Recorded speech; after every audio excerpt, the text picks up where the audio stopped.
నమస్తే. ముఖ్యంగా 2 రోజులుగా చర్చ నడుస్తున్నటువంటి అంశం ఉస్మానియా యూనివర్సిటీలో విద్యార్థులు చేసేటువంటి ధర్నాలకు ఏ విధమైనటువంటి పర్మిషన్ లేదు అంటూ వీసీ జారీ చేసినటువంటి సర్క్యులర్ కావచ్చు. మరో పక్కన నిన్న అసెంబ్లీలో ముఖ్యమంత్రి రేవంత్ రెడ్డి గారితో హరీష్ రావు భేటీ అయినటువంటి అంశాలు, ఈ 2 ప్రధానమైనటువంటి అంశాలు రాష్ట్రంలో చర్చనీయాంశంగా మారినాయి.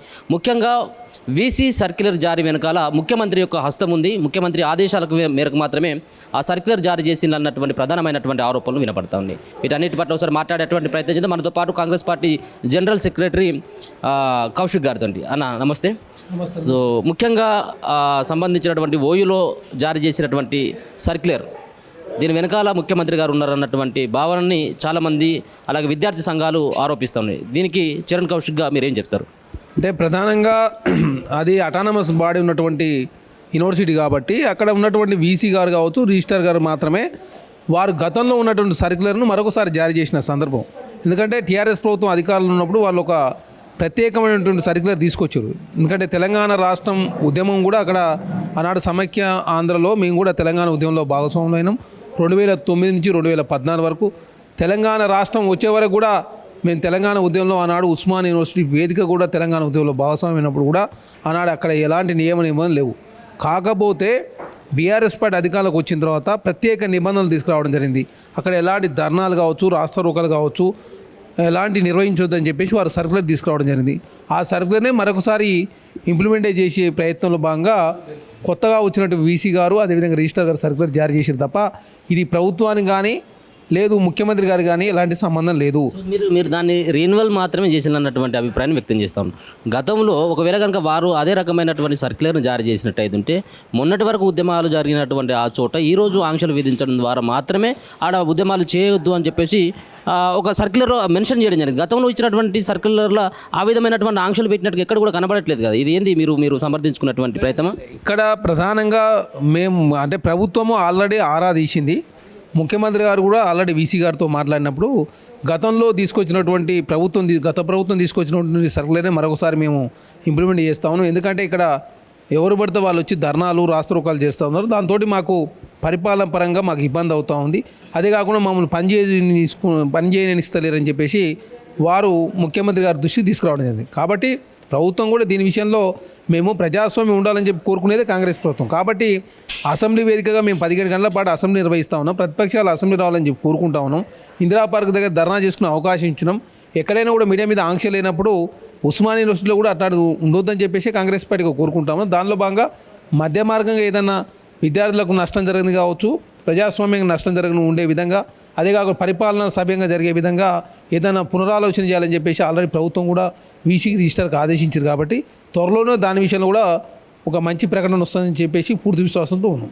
గతంలో చాలా ఏళ్ళుగా చూస్తూ ఉన్నాం తెలంగాణ ఉద్యమం, తెలంగాణ రాష్ట్ర సాధన కోసం ఉద్యమాలు ఏ విధంగానైతే ఉధృతం చేసినటువంటి గడ్డైనటువంటి ఉస్మానియా యూనివర్సిటీలో సో ఈరోజు కేవలం ఆంక్షలు, ముఖ్యంగా గతం నుంచి కూడా మీరు అంటా ఉన్నటువంటి అంశం ఏదైతే గత సర్కారులో తీసుకొచ్చినటువంటి నిర్ణయాలని చెప్పేసి చెప్తున్నప్పటికీ కూడా ఎక్కడ కూడా పొందన కుదిరినటువంటి పరిస్థితి. ఎందుకంటే ఆ సంబంధించినటువంటి కేవలం ఓయూనే టార్గెట్ చేస్తూ కాంగ్రెస్ పార్టీ ముఖ్యమంత్రి అయినటువంటి రేవంత్ రెడ్డి ఆ సర్క్యులర్ వెనుక ఉన్నాడు అన్నటువంటి భావనని బీఆర్ఎస్ పార్టీ ఆరోపిస్తూ కేటీఆర్ కూడా ట్వీట్ చేయడం జరిగింది. ఇక కేటీఆర్ గారు ముదిగాలు వాళ్ళ ప్రభుత్వంలో మీరే ఆంక్షలు తీసుకొచ్చి మీరే సర్కులర్ తీసుకొచ్చి అలాంటి ఉస్మానియా యూనివర్సిటీ వేదికగా ధర్నాలు చేసుకునే అవకాశం కానీ, నిరసన వ్యక్తం చేసుకునే అవకాశం కానీ, ప్రైవేట్ వ్యక్తులకు అక్కడ ఎలాంటి నిరసన వ్యక్తం చేసుకునే అవకాశంలో కూడా మీరే నిబంధన తీసుకొచ్చారు.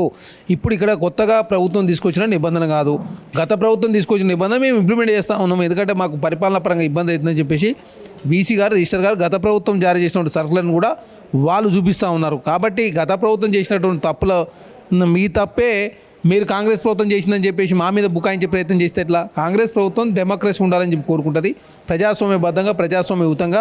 అదే కాకుండా అక్కడ పరిపాలన కూడా ఇబ్బంది జరగని విధంగా నిరసన వ్యక్తం చేసుకునే అవకాశం ఉండాలని చెప్పి కాంగ్రెస్ పార్టీ కోరుకుంటా ఉంది. కాబట్టి ఈ మధ్యకాలంలో దాని మీద కూడా చర్చ జరుగుతూ ఉంది. కాబట్టి ఖచ్చితంగా ప్రభుత్వ పరంగా కూడా ఆల్రెడీ వీసీ గారు, రిజిస్టర్ గారితో మాట్లాడారు. కాబట్టి త్వరలోనే ఎవరికి ఇబ్బంది జరగని విధంగా మరొక సర్కులర్ కూడా రావచ్చు అని చెప్పేసి పూర్తి విశ్వాసంతో మేమైతే ఉన్నాం.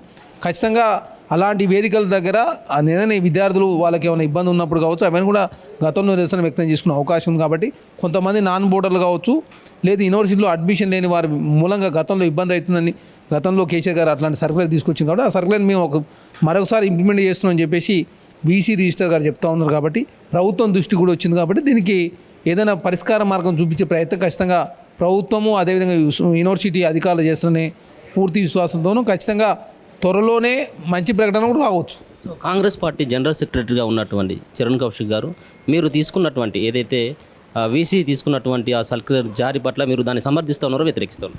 ఇక్కడ మేము ఏమంటా ఉన్నామంటే డెమోక్రసీలో ఖచ్చితంగా ఎవరైనా నిరసన చేసుకునే అవకాశం ఉంటుంది. దానిలో భాగంగా నిజంగానే అడ్మినిస్ట్రేటివ్ పరంగా కావచ్చు, అధికారులకు ఇబ్బంది జరగని విధంగా అక్కడ ఉన్నటువంటి నాన్ బోర్డర్స్ మూలంగానే ప్రధానంగా ఇబ్బంది అవుతూ ఉంది. కాబట్టి బోర్డర్లకు ఖచ్చితంగా ఆ యూనివర్సిటీలో చదివేవాళ్ళు కాబట్టి వాళ్ళకి ఏమైనా ఇబ్బంది అయినప్పుడు కావచ్చు, లేకపోతే ఏదైనా వారికి సంబంధించి ఇష్యూ మీద ఖచ్చితంగా ఏదైనా నిరసన వ్యక్తం చేసుకునేటప్పుడు కావచ్చు, నిరసన వ్యక్తం చేసుకునే అవకాశం మన డెమోక్రసీలో. ఇన్నేళ్ళుగా ఎక్కడ కూడా ఇబ్బంది కాలేదు. ఒక విద్యార్థి కూడా మాకు ఇబ్బంది అవుతుందని చెప్పేసి వచ్చి కంప్లైంట్ చేసినటువంటి పరిస్థితి కనబడట్లేదు, ప్రభుత్వాన్ని ఆశ్రయించినటువంటి కనబడట్లేదు.